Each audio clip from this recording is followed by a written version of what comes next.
It come to order. And Mr. Nicholes, you're suing your friend, Mr. Hobson, for $2,087.59. Is that correct? Yes, sir. And that's because you allege he shot you on purpose while you all were hunting. Yes, sir. All right. He owes you for medical bills and lost wages. That's what you want compensation for, right? Yes, sir. All right. Tell me about this hunting trip where you ended up being the deer. All right. To tell you, Your Honor, about the worst hunting day of my life is when Brandon Hobson shot me and his own 8-year-old stepson. His stepson, what did he have to do with it? His stepson, he had left his stepson, 8 years old, on a stand with a loaded shotgun by himself. And when I walked out, I seen his stepson, Austin, standing there. I told him to stay put, and I walked where I could see Brandon Hobson, and standing in the opening, I was in the opening. I waved my hat just like this to let him know I was out where he wouldn't shoot that direction. And he shot at a deer pompously. I didn't see the deer, but he shot towards the front of him. Then he turned right around and shot towards me and his own stepson, Austin. And shot toward his stepson with you? His stepson, so me and his stepson. I got hit a hand right through there and there. I got one pellet right here, one pellet lodged right there. Both of them is in there. They will not be took out. Did his stepson get shot? His stepson got hit in the muscle part of the back part of his big part of his leg. One pellet. You shot your own son? It was an accident. I told them, like he said. Hold on, stop right there. What you doing taking is that how you take an 8-year-old, give him a shotgun and then leave him in the woods by himself? Did you do that? Your Honor, you get put on a green field, he shouldn't have been where he was. It's not his fault Who he got hit. shouldn't have? My son. Whose fault is it? It's my fault that he got hit, Your Honor. Is it your fault that he was by himself in the woods with a shotgun at 8 years old? We usually the guy's land we were hunting on, his grandkids are the same age. You put them on a stand by themselves, too. It's no problem. He knows gun safety. Is that usual for hunters? That's a lie right there, Your Honor. The man's grandkids come out there and hunt with him every year. I've hunted with those kids, and so is he, and that's a lie. Your Honor, they do come out there and hunt with us. I have two small kids of my own. I have a little girl that's 9 years old now. I have a little boy that's 5 years old. I take both of them hunting with me, and they are in the stand with me. They do not leave me. They do not have a gun. You give them a gun. I give them a gun when I get in the stand. 5 years old? She does. No, my little 5-year-old does not shoot a gun. He goes with me and sits in the shooting house. My little girl, 9 years old, had killed a deer last year, but it was under my supervision that she shot the deer. So you said it's common in your community to take your kids hunting with you, but you keep them right there with you. That's right. So you're saying that's the only thing. We do not leave them by themselves. Okay. That's what did you want to say, ma'am? You seem anxious to say something. State your name. Your Honor. Your name first. My name is Denise Nicholes. I'm S.P. Lee's wife. Okay. He has been hunting 43 years. This is the first time he has been ever, hurt in a hunting accident. Okay. All right. First off, let me turn back to him and let him defend himself. Mr. Nicholes is saying you intentionally shot him and your son. That's hard to believe, Mr. Nicholes. That is insane, Tell me Your Honor. about it. I mean, he's not my stepson. This is my real son. Right. What happened? When he came out of the woods, I'd walked up the hill. I heard the deer running up the hill, and I was going to walk that way to see if I could see the dogs chasing the deer out, because I had heard him getting closer. Well, exactly where I was standing in the road, he had walked up there, and so did he. When he came out of the woods, those two met in that place right there. What happened to his arm? Was his arm cut off? No. Come here, buddy. And anyway, his hands? Oh, they were standing in. Okay. Young man, pull your hands out, because I don't know what Dad did, man. All right, don't put your hands in your shirt. Go ahead. They were standing. There's a little curve in the road right there. They were standing. I could see them plain as day, head to toe. Well, when I walked up the hill, sure enough, a deer had topped the hill, and I whistled to him. And I pointed right there. Who? To Lee and Austin. And he acknowledged, yeah, I see the deer. He said he didn't see the deer. He did. I shot when the deer was running down the hill and missed. And I kept my gun on. Like I said, it was my fault, my mistake. So the deer continued to run. The deer continued to run. And you continued to guide your gun with the deer. With the sight, yes, on the deer, and it crossed the road. I didn't shoot when it was in the road. I could see them perfect from head to toe. I thought I had a clear shot, and it was buckshot, 24 pellet triple-aught buck. And it's like a baseball when you throw a curveball. It started to curve. It was my fault. I admit that. But I did not shoot that man, and especially my son, on purpose. The hunt for the truth continues after this. Did you help save his son's life? Yes, sir. How? Tell me how you did it. What happened? There's an article that wrote up in the paper. You're a local hero. He done became a hero. Yeah, local hero. That's in his eyes and in his mind. Lee Nicholes claims the defendant deliberately shot him while they were hunting. That's a pretty inflammatory allegation to say that he would try and shoot his son on purpose. Your Honor. Yeah? If you see somebody standing out there, would you shoot towards them, knowing they're standing there? Not unless I wanted to shoot him on purpose. I didn't shoot directly at him. All right. Yeah, he makes sense. The buckshot, but like I asked him, see, that's another thing, too.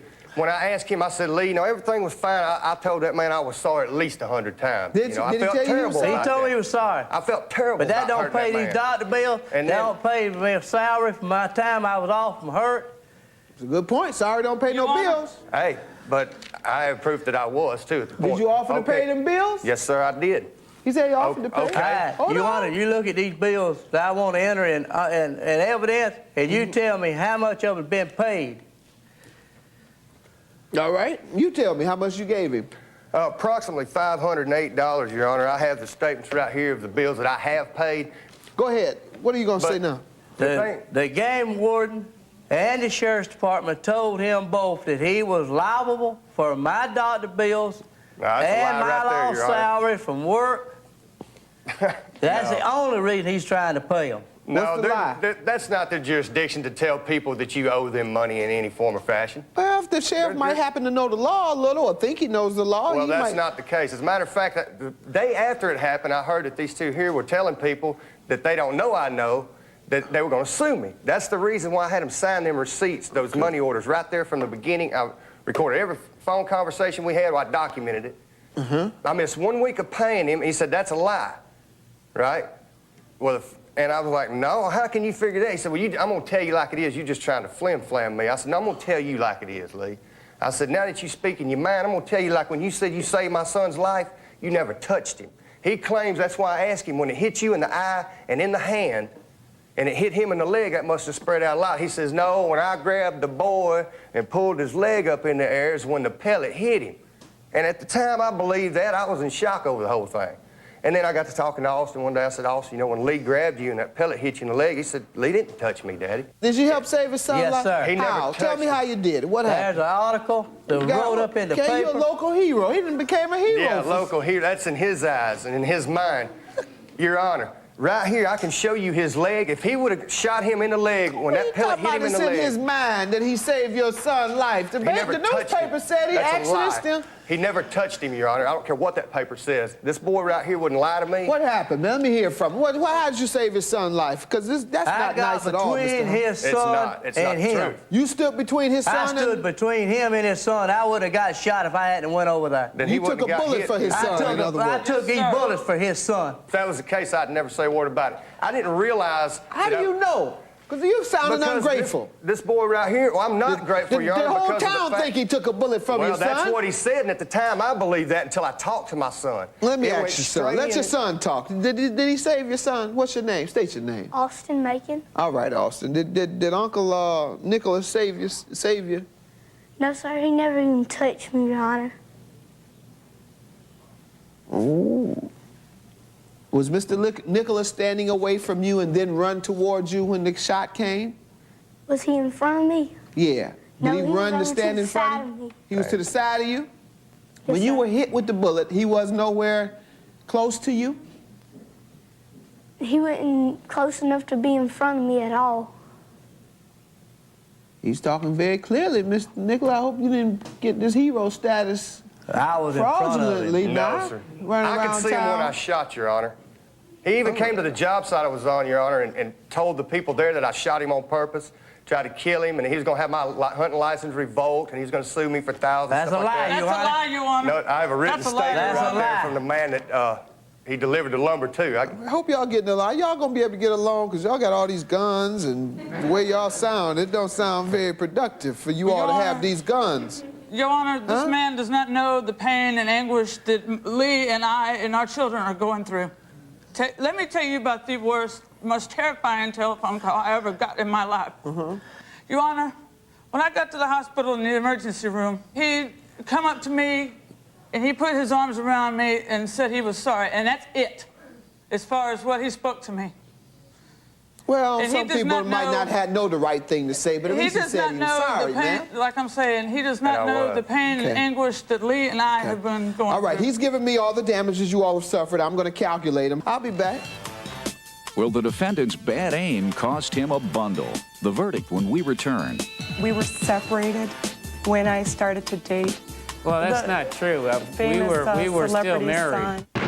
He had to come before Judge Mathis to get justice. Well, I'm going to give justice. Here's to the judge. On Judge Mathis. Tomorrow. The court of Judge Mathis is now in session.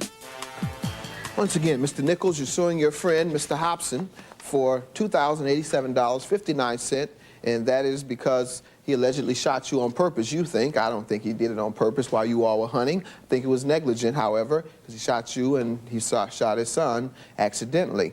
You were negligent by law, whether you did it on purpose or not. But since you didn't take ultra reasonable care, you're going to be liable as having been negligent in this case for his expenses. I'm going to give you credit for $918. You're a good enough man to pay that, sir. Give him credit for it. He's your friend. You all still be friends. You need to be friends because you all got too many guns to not be friends.